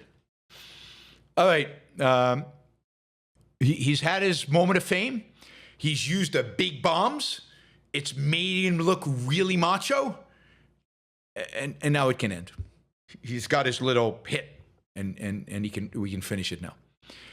Milko, thanks for your battle, Yaron. Here's my support. By the way, I sent you an email with some options about your trip here in Madonna. Yes, it keeps slipping my mind. I keep wanting to reply to you. I will today, hopefully, get back to you about Modena. But thank you, Milko. God, thanks for reminding me. Andrew, your passionate condemnation of those who hate Western civilization stirred me to righteous hatred. Do you consider those who hate Western civilization nihilists? I don't know. I mean, nihilism is a technical. I mean, they're probably ultimately nihilistic, but is that the first thing that comes to mind? No. I mean, there's all kind of ideologies that lead them to this. Ultimately, what this leads to is nihilism and destruction of the good, basically for being the good. It's envy and nihilism, but it's driven by ideologies, anti-reason ideologies, collectivism, and just a resentment and a hatred of success. But yeah, I mean, yes, at the end of the day, you can't be holding a picture of Ayatollah Khamenei without a deep hatred of mankind, a deep hatred of women, a deep hatred of civilization. You need to come to my. Yeah, I'm going to talk about this a little bit on my in my Ocon talk about the haters of Western civilization. You know who the first real hater of Western civilization probably was? I mean, there probably were a lot. I think Christianity was full of it because they resented the Enlightenment and they resented what Western civilization was becoming. But the first philosopher to be explicitly, passionately, articulately, is that a word? Anti-West, anti-civilization, I think, and maybe some philosopher will correct me, was Rousseau. Rousseau, one of the things that made Rousseau famous was he responded to an essay which asked about kind of is there a downside of civilization or something like that, and he that's where he came up with the whole noble savage civilization is bad. No, this is before Kant. Kant was inspired by Rousseau. It's Rousseau. Now it could be if you go into ancient society, but I don't consider ancient society to have Western civilization. I mean, it's not clear that Greece is the West, and Western civilization is really, modern civilization. It's not Greece and Rome. It's inspired by Greece and Rome, but it isn't Greece and Rome. But Rousseau. Rousseau's the first really vicious, bad philosopher who is starting to undermine the entire project of the West.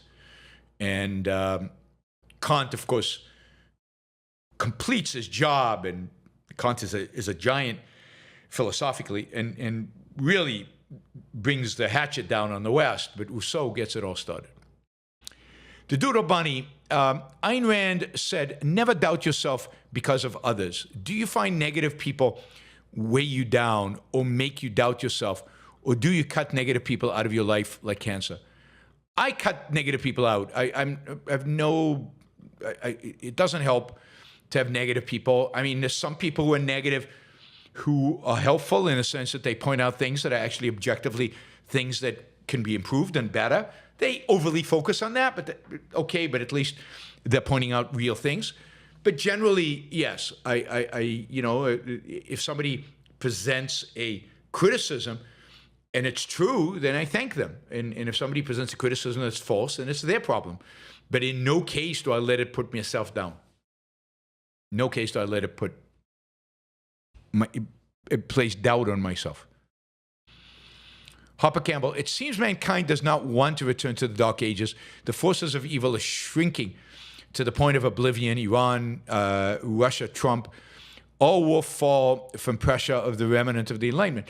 Yes, the question is what remains afterwards. That is, again, the problem is not evil and evil societies. They can't survive. They can't hold on. What happens to civilization? And where do we land up unless we have a explicit positive defense of civilization? Again, I'll talk about that in my talk at OCON. All right, I want to remind you that Alex Epstein is a sponsor of this show, and his Substack, alexepstein.substack.com, is the best you will find on anything related to energy and the grid and the big beautiful bill related to energy. And just a unbelievable source of knowledge, information, talking points, how to think and how to communicate about the issue of environmentalism and energy, which is at the base of all of civilization, of economic progress. So sign up at alexepstein.substack.com.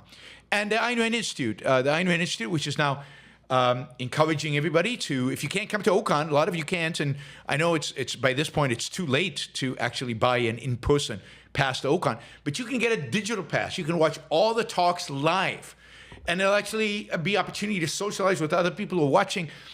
It's a lot of fun. So if you can't make it to OCON, you can watch my talk, for example, live, and so sign up for that. You can sign up on aynrand.org/start here, and you can get a discount. Because you're a Yaron Brook Show listener, you can actually get a discount. And to get a discount, just put in 25 YBS10. 25 YBS10. Yay, we got another 4 subscribers. It's kind of fun to watch the subscriptions go up and down as the show goes on. This is good. This is good. And again, I'm not sure they're subscribing during the show. They might be very well subscribing, watching one of my shorts or some other video that's going on. All right, anyway, if you're watching right now and you're not a subscriber, please consider subscribing. Press that subscription button. And if you haven't liked the show yet, please press like. That helps the algorithm. It helps out. Let's see. Ryan says, Can we, America, Israel, cause regime change with basically 0 American lives lost? How would that look? Thank you for all you do. Yes, I think we can. It would basically mean continuing what Israel started today, attacking the regime strongholds, attacking the symbols of the regime, going after most strongly, for example, Iranian media, radio, and television. Attacking the Revolutionary Guard, attacking the police and all those units that are responsible for suppressing the Iranian people, and just giving the Iranian people the backbone, the moral backing to actually go out there and defend themselves and take over this regime. So it is, to a large extent, you can do this from the air by weakening the regime so much that the Iranian people will have the courage to go out into the street and topple it. Right now, Israel is telling the Iranian people to evacuate District 7 of Tehran, asking all those in the zone to evacuate due to imminent strike against military infrastructure in the area. This is a heavily populated area. It's right in the heart of Tehran. These are the kind of attacks that are going to get the Iranian population to notice that their regime is weak right now, that the regime can't do anything to stop it, This is also going to weaken the ability of people in Tehran, the regime supporters in Tehran, to kind of enforce all the bans and the blockades and the bans on demonstrations and stuff like that. There you go. There you go. Yeah, a lot of people expected that even the weak response that Iran had would be the excuse that Trump waited for in order to attack Iran. But Trump never wanted to attack Iran. He wanted to do that, again, the macho moment. He wanted to go in and destroy their nuclear capabilities and walk away. He never actually wanted to do anything else. So this played, Iran figured him out finally and played right into his hand. The tweet that he had earlier today, any retaliation by Iran against the United States of America will be met with force far greater than what was witnessed tonight. Thank you, Donald Trump. That he's ignoring because they didn't kill anybody, and they were nice enough to let him know they were sending the missiles in advance. So nothing is happening. Carl says, great to celebrate all the winning. Thanks, Yaron. Thank you, Carl. Really appreciate it. Esoteric dichotomy. My family dealing with an adult child who is threatening to refuse to pay rent and co-signed student loans, $45K. How would you address this? Kick him out. Kick him out. Call the police. Kick him out. Disown him. Let him go fend for himself. Maybe one day when he apologizes and becomes a human being, welcome him back into the family. But if that's how he's treating the family, then just kick him out. And if you have to call the police on him, call the police on him. You can't tolerate that from anybody. And your children, you can't let your children take advantage of you. You don't owe an adult child anything.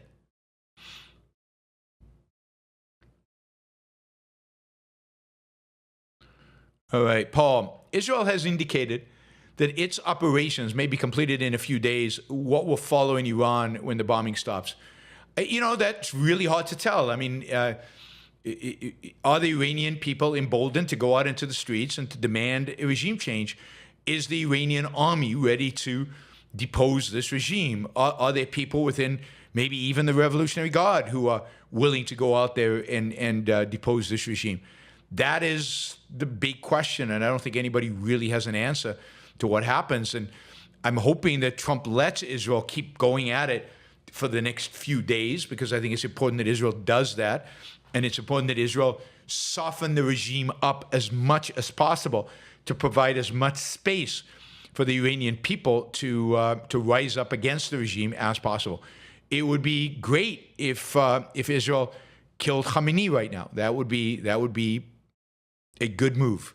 But I doubt they'll do that, because I doubt Donald Trump will let them. Andrew, Israel and America's attack is like an injection of energy into the good in the world. Will that energy be wasted or lead to others' lasting virtuous effect in the culture? Well, I mean, you've already got a lasting virtuous effect in the fact that, at the very least, Iran has been, defanged. And at best, Iran will become a good place. That is, it'll become a decent place to live. So no matter what, this will have positive effects. Will it have dramatic positive effects? I'm very doubtful. These kind of events, just like the fall of the Berlin Wall, don't actually bring about dramatic ideological changes. Now, particularly in the West, maybe elsewhere, but in the West. So no, I don't think that it's going to have a lasting kind of energy towards more liberty and towards freedom, other than maybe in the Middle East. Maybe in the Middle East it'll have that effect, but I don't see that happening in the West, sadly. All right. Djakovic, if the current strategy of dismantling the IRGC and encouraging internet regime change works, is it likely the Shah returns? What are the options? Yeah, I think it is likely the Shah will return.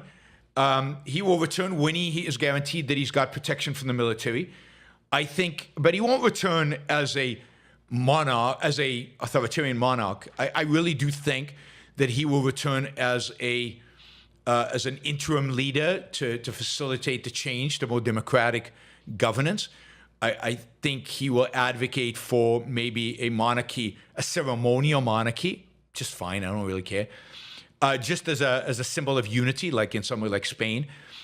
But so I do think he'll return. Whether the Iranian people want him, enough of them want him, whether they'll want a ceremonial monarchy, given the history of his father, I don't know. They might not. But I think enough Iranians value tradition. I don't, but enough Iranians value tradition that they might go for it, and they might embrace him, and he might become the ceremonial, king of Iran. But I do think he is genuine when he says he wants a liberal democracy in Iran. Esoteric dichotomy. Also, the wills in the family are skewed. Mooches are awarded. Supportive family members given minimal. You have money already. Success is punished. Yeah, I mean, that's horrible. I mean, again, it doesn't mean that wills have to treat all kids equally, but you shouldn't punish people for being successful, and you certainly shouldn't reward people for being assholes. You shouldn't reward people for being bad. So wills need to be rewritten. Wills need to be rewritten. And there are lots of ways to keep money out of the hands of the mooches. But parents have to want to do that. And it's the parents' responsibility. If altruism is strong, then it'll be very difficult for them to take people out of the will. That idea of you're already successful is pure altruism, but a lot of people are altruistic. Djokovic, I had an internet friend, Iranian musician, from multiple conversations. I get the idea. There's massive motivation for a revolution, but a lot of fear. Yeah, I think the same. I think that's right. That's everything I'm seeing. But again, we're communicating with a certain segment of the population. There's also probably a segment of our population that doesn't want change, that is religious, that believes in the mullahs. That segment doesn't want change. So again, you've got, Iran is not unified in that sense. N1BB, I expect the right to go crazy due to Roosevelt. I expected the right to go crazy due to Roosevelt. Who's Roosevelt, and what does it mean to have the right to go crazy? Don't get that. All right, another question. But Iran, you can't sell the land because BlackRock, China, and India will buy everything. So I am told by the right. Yeah, I know. They're crazy. First of all, BlackRock, why wouldn't they buy the land? That would be great if BlackRock owns the land. They're Americans, last I look. You could bar China from buying the land, and who cares if India buys it? But yes, the right is going to use the tactic of fear, which they're very good at. Just look at Iran, to try to prevent this from happening. But BlackRock are the good guys. I don't know why BlackRock are the bad guys, but they are to the right because they make money. God. Dozens of fighter jets reported leaving Israeli airspace over the Golan Heights, flying east, now over southern Syria. I think Israel's gotten the message from Trump, and they've got a list. Okay, these are the targets that we have to destroy before we have to give in to Donald Trump's demands. So off they go. Dozens of them. Lately, they've only been about 20 airplanes at a time. I don't know if this is a lot more than that. We will find out.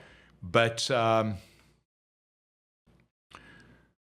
don't think it's because BlackRock is woke. I think it's because BlackRock is big, and they have a hedge fund that owns a lot of residential real estate, and the new right hates hedge funds and private equity, and they hate financiers, and they hate financiers owning residential real estate. They blame the high prices of real estate on that, which is complete nonsense. But yes, lots of reasons why they should hate BlackRock, including the fact that they used to be woke, but now they're not woke anymore. All right, Eyal. Do you think people are genuinely serious when they express fear about World War III? I still don't understand. Do people really believe we're on the brink, or is it just emotional panic driven by the moment? I think they really do, because I do think that there's a certain segment on the right that believed that Putin is so strong and so powerful he would rush to Iran's support, and that China is this itching for war. And they also believed that Iran was a lot stronger than it landed up being. They also thought destabilizing the Middle East, who knows what will happen. But it's mostly driven by just ignorance. They just don't know. They don't know the Middle East. They don't know Iran. They don't know Iran's relationship to other countries. They certainly don't know Iran's relationship. They don't understand Iran's relationship to Russia. They don't understand Iran's relationship with China. They just don't understand. They're idiots. They're not idiots. They're ignorant. But they're purposefully ignorant. They're evaders on a mass scale. They have opinions about things they don't know, and it's basically all motivated by hatred of Israel and America and by fear. Fear. So there's a sense in which it's emotional panic driven, but it's not in the moment. It's emotional panic driven because that's how they live their lives. And that's what motivates their, quote, thinking. Hopper Campbell, since you're only required to spend half the year in Puerto Rico to get the tax benefit, couldn't you Airbnb a place anywhere in the world for the other half of the year? Yes, but it would be expensive for me. You guys, I mean, as generous as you guys are with the Super Chat, I don't have enough money to have a second home somewhere. Not if I plan to live to be pretty old. But also, I like Puerto Rico. And basically, living big chunks of time in a variety of different places is difficult. It means moving. It's not simple. Now, as you know, because I've said it on the show a few times, my wife and I are planning every summer, August and September, to spend somewhere outside of Puerto Rico. Last year, we were in Barcelona for 6 weeks and then spent 2 weeks in Israel. This year, we're going to be in Lisbon and in Florence with kind of a week in between in Naples. And we're doing Airbnbs in Lisbon. We'll be 3 weeks in Lisbon and 4 weeks in Florence at Airbnbs. So we're doing that for 2 months a year. And then I travel for business a big chunk of the year. But I'll still be in Puerto Rico more days than I need to be. But I like it here. I've got a beautiful condo. Life is good here. I mean, I can't complain. I've got a beautiful condo. I've got great restaurants. There are a few things that are problematic in Puerto Rico. Maybe a little bit of the instability of the internet today is something I can complain about, although that happens everywhere, I've discovered. But yes, I mean, we have chosen to live here partially because we like it. And there's no reason not to spend more time here, and then spend hurricane season, which is August and September, in somewhere in Europe, probably. So I expect that next year we'll be back in Spain somewhere.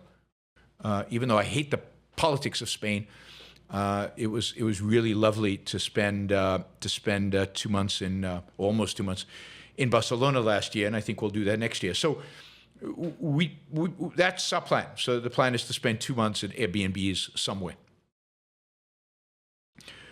Bobby, rereading Romantic Manifesto, which modern-day directors would Rand say are properly artistic? Excited for Okan. God, I don't know. I mean, I don't know. It is very hard to tell. And I'm not that familiar with the names of modern-day directors. So it's hard for me to say. Yeah, I'd have to give that some thought and think about. I mean, I'm very bad at like coming up with what movies did I like recently. But I'd have to think about it and think about which directors they are. Hey, I'm looking forward to meeting you in Okan, Bobby. Thank you. And Ben, thoughts on the First Crusade? The Islamists took Jerusalem by force. It was the evil Catholic Church, but was some of it justified? No, absolutely not. I mean, first of all, the Muslims took it from the Byzantine Empire, not from the Western Empire, but from the Byzantines. The crusade was done as an act of distraction from the problems the Pope was having and the problems in Catholicism at the time. It was a brutal crusade, which involved slaughtering and butchering people, particularly the Jews. The First Crusade started in northern Germany and started with a bunch of massacres of Jewish populations in small towns in Germany, in the Cologne area of Germany, and then continued with the killing of Jews and others on the way down to Jerusalem. But Jerusalem didn't belong to the Christians, and certainly the people in the crusade had no connection to Jerusalem. It was a massive sacrificial campaign of the Christians who went there. What were they going to die in order to get Jerusalem back? For whom? For the Byzantines? For what? What was the purpose of it? What was to be gained? Nothing. So again, the people who volunteered to go on the crusade were all from Western Europe and had no relation to Jerusalem. The Byzantines were in a fight with the Muslims. It made sense for them to continue fighting and maybe take Jerusalem. It didn't make sense for the people in Western Europe to get involved. They were poor. They had bigger problems. Call it Western Europe first, right? They had bigger problems than going to intervene in the Middle East. Not their issue. So no, there's zero justification for the First Crusade. It was brutal. It was horrible. And again, it was so bloodthirsty that right at the beginning, when they started it, they had to kill a bunch of Jews in order to get the energy going, which is just horrible, just horrible. Ron Robertson, there's this conventional wisdom against regime change. I think that regime change isn't necessarily a bad thing. But am I missing something? Of course, the government has to be focused on individual rights. I talked about this yesterday. We did a regime change in Germany. That was great. Regime change in Japan worked really, really well. America's done a regime change in Panama, in Grenada, in some other places. And those were good. So it depends on the kind of regime change, what the purpose of the regime change is, who you're kicking out, who you're bringing in, how much resources do you have to devote to doing it? Are you doing it in the name of bringing democracy to the world, or are you doing it in the name of self-defense? This regime is hurting my people. I want a different regime because I hate this. There's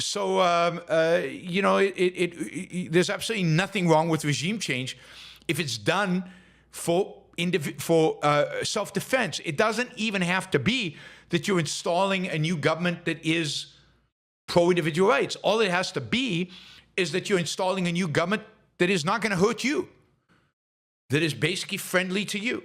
It ideally is a rights-protecting government, but at the very minimum, it has to be a regime that's not hostile to you anymore. So absolutely, I'm pro-regime change when the regime is hostile and it needs to be replaced and can be replaced at a fairly cheap cost, and the regime is doing damage to you. Vikram, thank you. 4,000 rupees. Really appreciate that. That's almost $50. That is great. Vikram says, in New Delhi, there's a drive to ban coaching institutes operated from second or third floors of houses. They lack fire clearance because of only one staircase. This follows a few tragic events after fires due to electric malfunction and extreme heat. Are such regulations justified? No, they're not. The reality is that if this is something that people are really concerned about and really upset about, then they can stop going to those kind of institutes on the second and third floors. Or they can say, if you want my money, you have to install, a fire escape or a fire thing or something. It's not the job of the state to get involved in something like that. Now, you could publicize it, you could make it known, you can tell people about the risk, but people have to make assessments about their own risk. When does it become something the government gets involved?